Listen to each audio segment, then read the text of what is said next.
नमस्कार विद्यार्थी मित्रांनो, मी काजल मानकर. विदर्भ आयएसच्या ऑनलाईन प्लॅटफॉर्मवर तुम्हा सर्वांचं स्वागत आहे. कालच जी राज्यसेवा पूर्व परीक्षा पार पडली तर त्याच्यामधलं चालू घडामोडी हे जे सेक्शन आहे त्याचं आपण स्पष्टीकरण बघणार आहे ह्या सेशनमध्ये. लक्षात घ्या, आपलं जे एक प्रकाशन आहे ते म्हणजे ग्रीन बुक चालू घडामोडींसाठी. त्याच्यामधून अनेक प्रश्न जे आहेत आयोगाने विचारले होते आणि त्याचप्रमाणे बघा विज्ञान तसंच इतिहास वगैरे हे जे विषय आहेत त्याच्यामध्ये स्टेट बोर्डमधून अनेक प्रश्न आले होते. विज्ञान ह्या विषयाचे 20 पैकी 12 जे प्रश्न आहेत ते डायरेक्ट स्टेट बोर्डमधून आले होते. माझा जो स्टेट बोर्डचा कोर्स आहे त्याच्यामध्ये मी फिजिक्सचे जे गणित विचारण्यात आले होते ते गणित सुद्धा मी घेतलेले होते. म्हणजे अशा प्रकारे तुम्ही एक लक्षात घ्या की स्टेट बोर्ड जे आहे फार इम्पॉर्टंट आहे आणि त्याचा तुम्हाला व्यवस्थित अभ्यास करावा लागेल. कारण डायरेक्ट प्रश्न जे आहेत इतिहासाचे, भूगोलचे, त्याच्यानंतर विज्ञानचे, अर्थशास्त्राचे हे जे प्रश्न आहेत हे डायरेक्ट प्रश्न जे आहेत आयोग विचारत आहे आणि त्या दृष्टीने तुम्ही त्याचा अभ्यास करावा. तर आपण बघूया. पहिला प्रश्न होता याच्यामध्ये, खालील विधाने विचारात घेऊन योग्य पर्याय निवडा. तर क्रिमियाबद्दल सध्या जे आहे तुम्हाला माहीतच असेल की फेब्रुवारी महिन्यामध्ये जे आहे रशियाने युक्रेनवर आक्रमण केलं. तर ही जी चालू घडामोडी चालू होत्या तर त्याच्यामध्ये त्याच्याशी रिलेटेड मग हा प्रश्न विचारण्यात आला होता. इथे पहिलं वाक्य दिलंय, क्रिमिया 2014 पर्यंत युक्रेन या देशाचा भाग होता. आता लक्षात घ्या, क्रिमिया हा जो भाग आहे ईस्टर्न युरोपमध्ये आहे, पूर्वीय युरोपमध्ये हा भाग आहे. ओके, आणि इथे लक्षात घ्यायचं की हा युक्रेनचा भाग होता. आधी हा जो आहे USSRचा भाग होता आणि USSRचं जेव्हा डिसइंटिग्रेशन झालं त्याच्यानंतर हा युक्रेनचा भाग झाला. परंतु रशियाने जे आहे 2014 मध्ये क्रिमियाचा ताबा घेतला. म्हणजे हे सेकंड वाक्य सुद्धा काय आहे, बरोबर आहे. पहिलं वाक्य तर बरोबरच आहे की तो युक्रेनचा पार्ट होता. त्यानंतर आहे नाटो या संघटनेत 30 देशांचा सहभाग आहे. मग आता एक लक्षात घ्या, त्याच्याशी रिलेटेड नाटो ही संघटना आली. कारण काय, तर युक्रेनवर जे आक्रमण केलं रशियाने त्याचा थोडाफार संबंध नाटो या संघटनेशी सुद्धा आहे. आता ही नाटो ही संघटना जी आहे बघा 1949 मध्ये याची स्थापना झाली होती. नाटो म्हणजेच काय, तर नॉर्थ अटलांटिक ट्रीटी ऑर्गनायझेशन असा त्याचा लॉंग फॉर्म आहे. North Atlantic treaty organisation. आणि याच्यामध्ये लक्षात घ्या ही इंटरनॅशनल मिलिटरी अलायन्स आहे. याच्यामध्ये 30 देश जे आहेत त्याचे सदस्य आहेत. याच्यामध्ये युरोप याच्यामधले जे आहेत ते 28 देश आहेत, युरोपमधले 28 आणि नॉर्थ अमेरिकेमधले 2 असे एकूण जे 30 सदस्य आहेत. आता बघा लक्षात घ्या, ही जी नाटो ही संस्था आहे याच्यामध्ये त्यांचे जे कायदे आहेत त्याच्यामधलं आर्टिकल 5 जे आहे. आता आर्टिकल 5 काय म्हणतंय की ह्याच्यामधील ह्या गटामधील जर कोणत्याही एका देशावर जरी आक्रमण केलं तरी ते पूर्ण गटांवर जे देश आहेत 30ही देश त्यांच्यावर आक्रमण केलं असं मानण्यात येईल आणि त्या प्रकारे जे आहे तर त्याचं प्रत्युत्तर देण्यात येईल. मग त्याच्यामध्ये जे आहेत वॉरहेड्स यूज करणे वगैरे हे सुद्धा इन्क्लूड होतं असं आर्टिकल 5 मध्ये तिथं देण्यात आलेलं आहे. आणि सध्या एक चालू याच्यामध्ये काय होतं की युक्रेन जे आहे ते नाटोचं सदस्य बनण्याचे म्हणजे चर्चा जी आहे ती चालू होती आणि म्हणूनच हा जो प्रश्न आहे याच्यामध्ये नाटोशी संबंध त्याचा आहे म्हणून इथे विचारण्यात आलाय. म्हणजे तिसरं वाक्य सुद्धा काय आहे, बरोबर आहे. नाटो या संघटनेत 30 सदस्य आहेत. आपल्याला योग्य पर्याय विचारलं होतं, A, B आणि C तीनही काय आहे, योग्य आहेत. नेक्स्ट प्रश्न आहे, JNUचे भूतपूर्व कुलगुरू ममिदाला जगदीश कुमार यांची कोणत्या संस्थेच्या अध्यक्षपदी नियुक्ती करण्यात आली आहे. तर ह्यांची जी आहे युनिव्हर्सिटी ग्रँट्स कमिशन ह्या पदी जी आहे नियुक्ती करण्यात आलेली आहे. बघा लक्षात घ्या, JNUचे हे जे आहेत व्हाईस चान्सलर म्हणून यांची 2016 मध्ये नियुक्ती करण्यात आली होती आणि इथं UGCचे अध्यक्षपदी जे आहे त्यांची 2022 मध्ये नियुक्ती करण्यात आलेली आहे. ओके, आणि त्याच्यानंतर एक लक्षात घ्या की ह्यांचं जे आहे एज्युकेशन जे आहे IIT मधनं एज्युकेशन झालेलं आहे. आणि त्याच्यानंतर तुम्हाला असे नियुक्त्या वगैरे जे आहेत बघा भरपूर व्यक्तींवर प्रश्न विचारण्यात आले.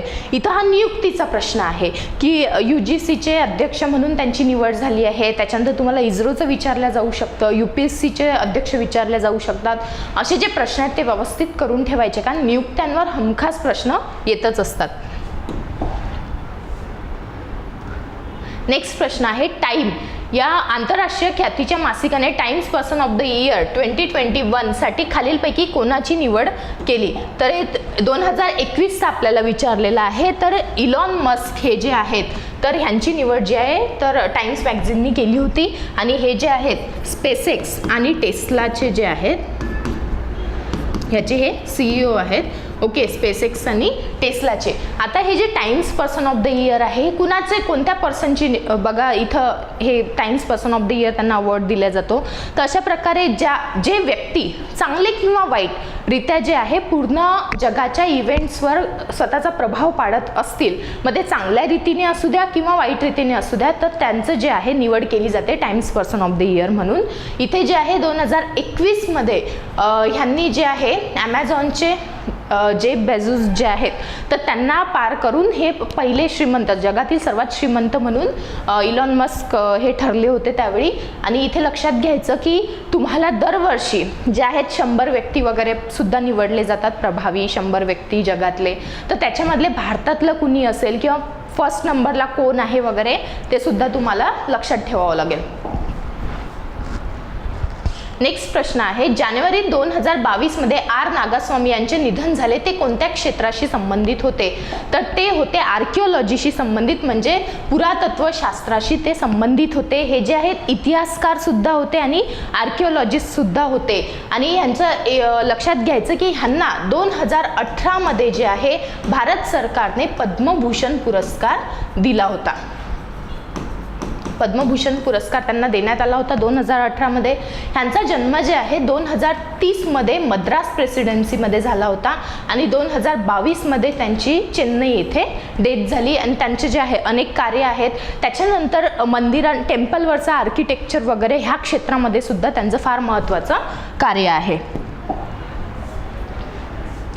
कोणत्या देशाने हॉसॉंग 12 मध्यम पल्ल्याच्या बॅलिस्टिक क्षेपणास्त्राचे प्रक्षेपण केले? तर ही जी कंट्री आहे ती आहे बघा नॉर्थ कोरिया, म्हणजे उत्तर कोरिया ही ती कंट्री आहे. हॉसॉंग 12 जे आहे बघा 2017 मध्येच त्यांनी जे आहे त्यांच्या मिलिटरी परेडमध्ये ही जगासमोर आणली होती. परंतु आता सध्या न्यूजमध्ये का आहे तर 2022 मध्ये त्यांनी त्याची टेस्टिंग केलेली आहे, सक्सेसफुल टेस्टिंग केलेली आहे उत्तर कोरियाने त्याची. आणि ही जी आहे मध्यम पल्ल्याची बॅलिस्टिक मिसाईल आहे. याचा पल्ला जो आहे जवळजवळ 3700 किलोमीटर ते 6000 किलोमीटर एवढ्यापर्यंत त्याचा पल्ला आहे. आणि ही जी आहे याच्यामध्ये कन्व्हेन्शनल तसंच न्यूक्लिअर वॉरहेड सुद्धा वाहून नेल्या जाऊ शकतं. आणि हे वॉरहेड किती वेट ते जे आहे हे वाहून नेण्याचं त्याची क्षमता आहे तर 500 ते 650 किलो एवढं वॉरहेड जे आहे ते वाहून नेण्याची क्षमता त्याच्यामध्ये आहे. मध्यम पल्ल्याची ही बॅलिस्टिक मिसाईल आहे उत्तर कोरिया देशाची. याझदी गटाविषयी पुढील विधानांमधून अयोग्य विधान शोधून काढा.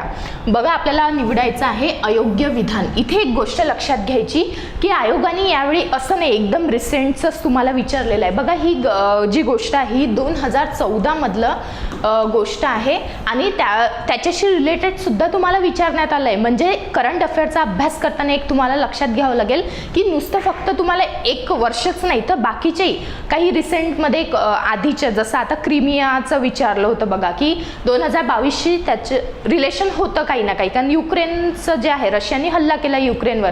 मग तशा रीतीने जे आहेत अशा मोठमोठ्या जर काही न्यूज असतील जसं याझदी गट आहे, त्याच्यानंतर तुम्हाला माहीत असेल की म्यानमारच्या रखेल प्रांतामध्ये जे आहे तर तिथे सुद्धा काय झालं होतं तर अशाच प्रकारचं हे जे आहे मायनॉरिटीजवर तिथं सुद्धा हल्ले करण्यात आले होते. तर मग त्या प्रकारच्या न्यूज तुम्हाला लक्षात ठेवावं लागतील.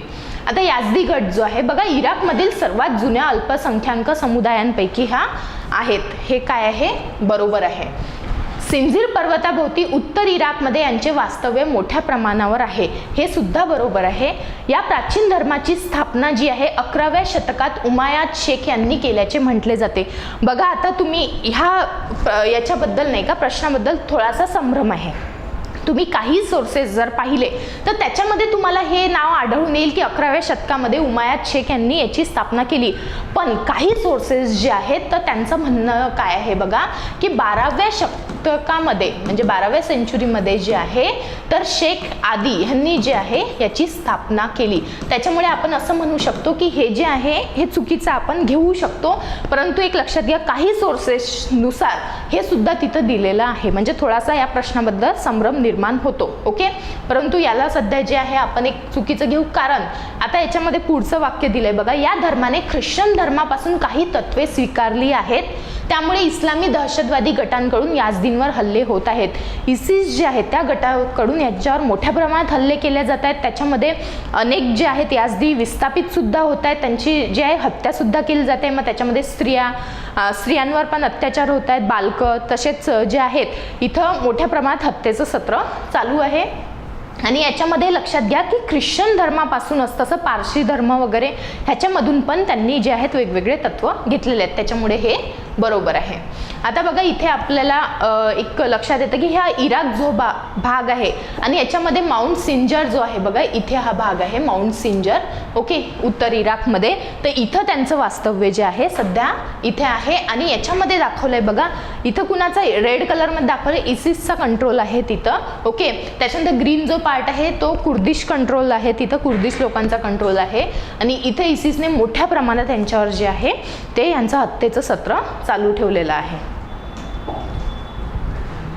नेक्स्ट प्रश्न आहे 2022-23च्या केंद्रीय अर्थसंकल्पात अर्थमंत्री निर्मला सीतारामन यांनी क्रिप्टोकरन्सीवर किती टक्के कर लावण्याची घोषणा केली आहे. 2022-23चा आपल्याला जे आहे बजेट करावाच लागतो. आता त्याच्यामध्ये काय घोषणा झालेली आहे बघा, लक्षात घ्या. हे जे आहेत याच्यामध्ये ह्या ज्या क्रिप्टोकरन्सी वगैरे आहेत वेगवेगळ्या प्रकारच्या, तर त्याच्यामध्ये त्यांनी निर्मला सीतारामन यांनी त्याला काय म्हटलेलं आहे, व्हर्च्युअल डिजिटल असेट्स असं म्हटलेलं आहे,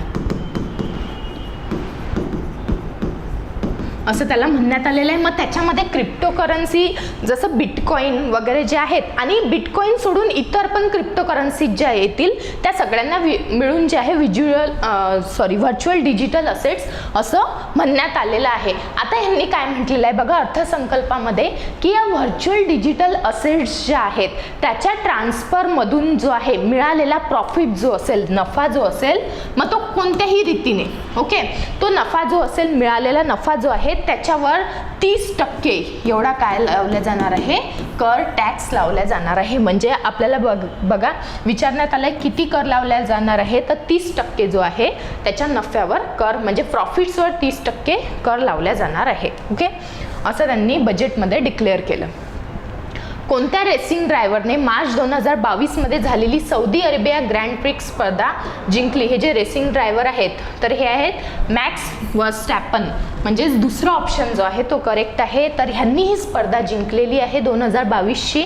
आणि ह्याच्यामध्ये एक लक्षात घ्या की जवळजवळ करंट अफेअर्स जे विचारण्यात आले 2022चे हे जे महिने आहेत ना काही, याच्यामधले करंट अफेअर्स जास्त प्रमाणात विचारण्यात आले होते. जानेवारी 2022, फेब्रुवारी 2022 असे जे आहेत जास्त विचारण्यात आले होते. हा सुद्धा 2022ची ही रेसिंग स्पर्धा आहे, फॉर्म्युला 1 स्पर्धा, आणि त्याच्यामध्ये विजेता झाले. त्याच्यानंतर ह्यांचा जो आहे चार्ल्स लेकेर्क यांनी दुसरा नंबरवर ते आले होते आणि लुईस हॅमिल्टन जे आहेत हे 10व्या नंबरवर आले होते. पुलवामा क्षेत्राविषयी पुढीलपैकी कोणते विधान अयोग्य आहे. अयोग्य विधान आपल्याला विचारलेलं आहे बघा. हे विचारण्याचं रिझन काय, तर अहरबाल फेस्टिवल जो आहे कुठे चालू करण्यात आलेला आहे, अहरबाल फेस्टिवल हा जो आहे अहरबाल महोत्सव, तर इथं पुलवामा ह्या जिल्ह्यामध्ये जे आहे हा पहिला अहरबाल फेस्टिवल पार पडलेला आहे आणि त्याच्याशी रिलेटेड मग हे विचारलंय बघा. या भागाला काश्मीरचे तांदळाचे भांडार असे म्हणतात. हे काय आहे, बरोबर आहे. इथं मोठ्या प्रमाणात तांदळाची शेती केल्या जाते आणि म्हणून याला काश्मीरचे तांदळाचे भांडार किंवा राईस बाउल ऑफ काश्मीर असं म्हटलं जातं. त्यानंतर वेशू आणि झेलम नदी पुलवामामधून वाहतात, हे सुद्धा बरोबर आहे बघा. वेशू नदीवरच हा जो अहरबाल फॉल्स जे आहेत ना, अहरबाल हा नावाचा वॉटरफॉल आहे, धबधबा आहे, तर हा जो आहे हा वेशू नदीवरच आहे, त्याच्यामुळे सेकंड पण बरोबर आहे. अहरबाल धबधबा आणि अवंतीश्वर मंदिर ही पुलवामामधील प्रसिद्ध पर्यटन क्षेत्रे आहेत, तिसरं सुद्धा बरोबर आहे. आता हा अहरबाल फेस्टिवल कशासाठी चालू म्हणजे जो आहे त्यांनी सेलिब्रेट केला, तर लक्षात घ्या अहरबाल फॉल्स जे आहेत वेशू नदीवरचा हा धबधबा आहे आणि तिथं पर्यटनाच्या दृष्टीने जे आहे मोठ्या प्रमाणात तिथं प्रगती व्हावी, पर्यटन वाढावं म्हणून अशा प्रकारचा हा फेस्टिवल जो आहे आयोजित करण्यात आला होता. आणि त्याच्यानंतर आता पुलवामाला आपल्याला दिलेलं आहे की तांदळाचं भांडार आहे. त्याचप्रमाणे पुलवामा हा जो जिल्हा आहे, जम्मू काश्मीर जे केंद्रशासित प्रदेश आहे त्याच्यामधील हा जिल्हा आहे आणि त्याच्यामध्ये तो केशर जे आहे सॅफ्रॉनसाठी सुद्धा मोठ्या प्रमाणात प्रसिद्ध आहे. म्हणजे कुठे आणखी विचारण्यात आला प्रश्न, लक्षात ठेवायचं सॅफ्रॉनसाठी सुद्धा प्रसिद्ध आहे. आणि मग असं बघा अवंतीश्वर मंदिर जे आहे ते सुद्धा तिथलं पर्यटन स्थळ आहे. आपल्याला अयोग्य विचारलंय, एकही अयोग्य आहे का याच्यामधलं? नाही, तीनही योग्य आहेत म्हणून चौथा ऑप्शन आपला आन्सर आहे, कोणतेही नाही.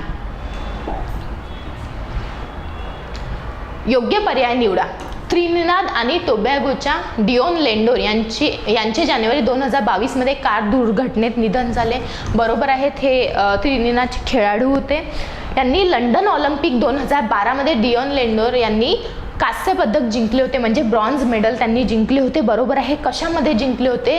तर 4x400 मीटरची जी रिले असते तर त्याच्यामध्ये त्यांनी हे ब्रॉन्झ मेडल जिंकले होते. ते स्प्रिंटर आहेत, ओके, म्हणजे धावक आहेत ते. आणि या रिले स्पर्धेमध्ये जे आहे त्यांनी कांस्य पदक मिळवलं होतं. डिओन लेंडर हे बुद्धिबळपटू होते, हे चुकीचं आहे कारण आताच पाहिलं आपण की ऑलिम्पिकमध्ये त्यांनी रिलेमध्ये हे जे आहे पदक ब्रॉन्झ मेडल पटकावलं होतं.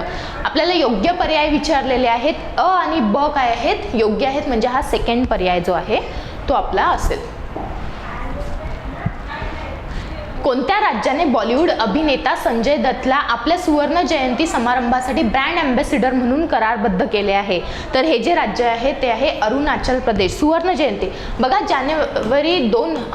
जानेवारी 20, 1972ला जे आहे अरुणाचल प्रदेशला युनियन टेरिटरी म्हणजे केंद्रशासित प्रदेश म्हणून घोषित करण्यात आले होते आणि त्याची सुवर्ण जयंती जी आहे तर 2022 मध्ये ते सेलिब्रेट करत आहेत. आणि म्हणून त्याच्यासाठी जे आहे ब्रँड अँबॅसिडर म्हणजे तिथलं पर्यटन जे आहे मोठ्या प्रमाणात वाढावं म्हणून जे आहे अभिनेता संजय दत्त यांची ब्रँड अँबॅसिडर म्हणून नियुक्ती करण्यात आलेली आहे. आणि लक्षात घ्या इथे जे आहे जानेवारी 20 ते फेब्रुवारी 20 ह्या एका महिन्याचा जो आहे इथं अशा प्रकारचा हा सुवर्ण महोत्सवी उत्सव साजरा केला जाणार आहे एका महिन्यासाठी, जानेवारी 20 ते फेब्रुवारी 20.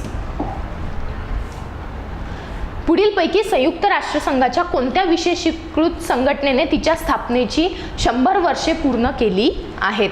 तर आता इथे लक्षात घ्या की ह्या प्रश्नामध्ये थोडं एक जे आहे करंट अफेअरचा प्रश्न आहे, त्याच्यामुळे आपण जो आहे लगेच आपण पहिला आन्सर मारून देऊ, कारण आंतरराष्ट्रीय श्रम संघटना जी आहे 2019 मध्ये जे आहे त्याला 100 वर्ष पूर्ण झालेले आहेत.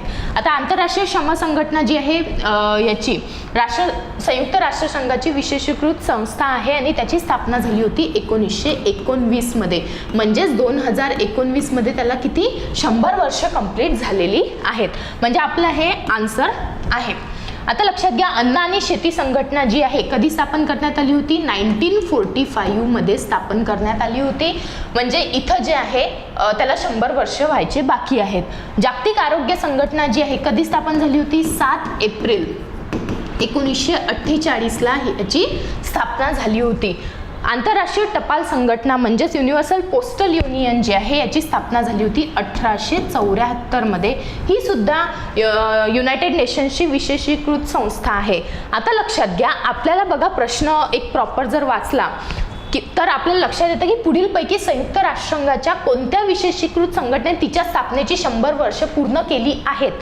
तर कुठेतरी आपण जर थोडासा वेगळ्या अँगलने विचार केला तर इथे या जी आहे आंतरराष्ट्रीय श्रम संघटना आणि आंतरराष्ट्रीय टपाल संघटना या दोन्हीही संस्थेनी ज्या 100 वर्ष कंप्लीट केलेली आहेत. पण करंट अफेअरचा प्रश्न आहे म्हणून मग आपण पहिला आन्सर मारलं, पण तिथे कुठेतरी एक जे आहे आपल्याला नुकतंच वगैरे असं काही शब्द दिलेला नाही आहे, त्याच्यामुळे ह्या आन्सरमध्ये थोडंसं जे आहे कदाचित एक संभ्रम निर्माण होऊ शकतो की पहिला आन्सर असू शकतं का चौथा. दोन्हीही संस्थेनी जे आहेत 100 वर्ष पूर्ण केलेले आहेत, परंतु इथे मी आन्सर 1 ह्यासाठी दिलाय कारण त्यांनी रिसेंटलीच म्हणजे 2019 मध्ये 100 वर्ष कंप्लीट केलेले आहेत. ओके, हे लक्षात घ्या. खालील विधाने लक्षात घेऊन योग्य पर्याय निवडा. पद्मश्री पुरस्कार प्राप्त मिलेना मिलेना साल्विनी जे आहेत यांचा जन्म इटलीमध्ये झाला, बरोबर आहे. त्या ज्या आहेत इटालियन फ्रेंच डान्सर होत्या. त्या या प्रख्यात कथकली नृत्यांगना होत्या व त्यांनी पॅरिसमध्ये सेंटर मंडप नावाची नृत्यशाळा स्थापन केली होती. हे बरोबर आहे. 1975ला जे आहे त्यांनी पॅरिस येथे ह्या संस्थेची स्थापना म्हणजे सेंटर मंडप ह्या संस्थेची त्यांनी स्थापना केली होती. कशासाठी? तर कथकली हे जे नृत्य प्रकार आहे तो शिकवण्यासाठी आणि त्याचा प्रसार करण्यासाठी. भारत सरकारने त्यांना 2019 मध्ये पद्मश्री सन्मान बहाल केला होता. हे सुद्धा वाक्य काय आहे? बरोबर आहे. म्हणजे तीनही वाक्य इथे योग्य आहेत. ABC तीनही बरोबर आहेत. ऑस्ट्रेलियाच्या व्हिक्टोरिया राज्यात कार्यालय असणारी पहिली भारतीय बँक कोणती? तर ही पहिली भारतीय बँक आहे SBI म्हणजेच स्टेट बँक ऑफ इंडिया. ही पहिली भारतीय बँक आहे ज्यांनी ऑस्ट्रेलियाच्या व्हिक्टोरिया येथे अशा प्रकारची शाखा उघडलेली आहे. डिरेक्ट आन्सर होतं, फॅक्च्युअल क्वेश्चन एकदम. ओके. नेक्स्ट आहे भारतीय दंड संहितेच्या कलम 377 मध्ये पुढील कोणत्या विषयाचा उल्लेख आहे? तर IPCचं कलम 377 जे आहे त्याच्यामध्ये समलैंगिकता म्हणजेच होमोसेक्झुअलिटी ह्याच्याशी संबंधित ते कलम आहे. बघा ह्याच्यामध्ये हा प्रश्न का विचारण्यात आला होता? तर इथे 6 डिसेंबर 2018 रोजी जे आहे इथे सर्वोच्च न्यायालयाने एक निर्णय दिला होता की ज्या रीतीने ही जे सेक्शन आहे बघा भारतीय दंड संहितेचं 377 या कलमानुसार जे आहे होमोसेक्झुअलिटीला गुन्हा मानलं जायचं. ओके. तर त्याचं जे आहे ते अनकॉन्स्टिट्युशनल आहे, अशा म्हणजेच असंवैधानिक आहे असा निर्णय सर्वोच्च न्यायालयाने 6 डिसेंबर 2018 मध्ये दिला होता आणि म्हणून हा प्रश्न विचारण्यात आला. बघा 2018चं सुद्धा करंट अफेअर आपल्याला विचारण्यात आलं. आता ह्याच्याशी रिलेटेड एक लक्षात घ्यायचं की 2009 मध्ये दिल्ली हायकोर्टने जे आहे काय वर्डिक्ट दिलं होतं दिल्ली हायकोर्टने? तर हे दिलं होतं की ही जी कलम आहे IPCचं हे कलम जे आहे 377 हे अनकॉन्स्टिट्युशनल आहे. परंतु 2013 मध्ये जे आहे सर्वोच्च न्यायालयाने काय वर्डिक्ट दिलं होतं, त्यांनी निकाल दिला होता की अशा प्रकारे जे आहे ह्यांचा निर्णय जो होता तो फिरवण्यात आला होता. ओके. परंतु परत 2018 मध्ये जे आहे त्याच्यावर निर्णय देण्यात आला की अशा प्रकारचं हे कलम जे आहे म्हणजे समलैंगिकतेला गुन्हा ठरवणं हे जे कलम आहे हे अनकॉन्स्टिट्युशनल आहे. त्याच्यामुळे मग हा जो आहे हे जे आहे कलम काय करण्यात आलं? रिपील करण्यात आलं आणि म्हणून मग हे जे आहे प्रश्न आपल्याला विचारण्यात आला होता. समलैंगिकतेशी रिलेटेड ते कलम होतं. ओके. अशा प्रकारे 15 प्रश्न जे आहेत आपल्याला करंट अफेअरवर विचारण्यात आले होते आणि इथे एक लक्षात घ्यायचं की तुम्हाला एक लक्षात आलं की 2014 पासूनचे करंट अफेअर आपल्याला आयोगाने विचारलेले आहेत. फॅक्च्युअल गोष्टी होते, फार कठीण असे प्रश्न नव्हते. त्याच्यामध्ये बघा पुरस्कारवर प्रश्न, राईट, त्याच्यानंतर व्यक्तींवर प्रश्न, नियुक्त्यांवर प्रश्न, जसं आपल्याला उत्तर कोरियाच्या मिसाईलबद्दल प्रश्न आला म्हणजे संरक्षणाचा प्रश्न. इथे जे आहे भारतीय दंड संहितेबद्दल सुद्धा प्रश्न आला आपल्याला. म्हणजे इथं हायकोर्टचे सुप्रीम कोर्टचे जे निकाल आहेत त्याच्यावर प्रश्न येऊ शकतो. अशा रीतीने एक लक्षात घ्यायचं की जितक्या काही MPSCच्या एक्झाम आयोग एक्झाम घेत आहे म्हणजे नुकत्याच बघा ग्रुप बीच्या मेन्सच्या एक्झाम पार पडल्या, त्याच्यानंतर ग्रुप सीच्या मेन्सच्या एक्झाम चालू आहेत, जसं क्लर्कची एक्झाम पार पडली, स्टेट एक्साईजची, त्याच्यामधल्या सुद्धा करंट अफेअर हा जो घटक आहे त्याचे प्रश्न बघा तुम्ही. ठीक आहे. का बघा? कारण जे आहे आयोग प्रश्न सेट करतं तर त्याचे आपल्याला एक अंदाज येऊन जातो की कशा प्रकारचे आयोग प्रश्न विचारताय. मग त्या रीतीने त्या दृष्ट्या आपल्याला एक रिव्हिजन करता येते. म्हणजे म्हणून म्हणते की जी ग्रुप बीचे मेन्सच्या एक्झाम होत आहे, प्रीच्या एक्झाम होत आहे, त्याच्यानंतर ग्रुप सीच्या मेन्सच्या एक्झाम, ह्या सगळ्यांच्या पेपरचं ॲनालिसिस सुद्धा तुम्ही करायला पाहिजे. सायन्स असू द्या, हिस्ट्री असू द्या, त्याच्यानंतर करंट अफेअर असू द्या, त्याचं जर ॲनालिसिस केलं तर त्याचा तुम्हाला हमखास फायदा होईल. ओके. तर इथे आपण थांबूया. ठीक आहे. थँक्यू.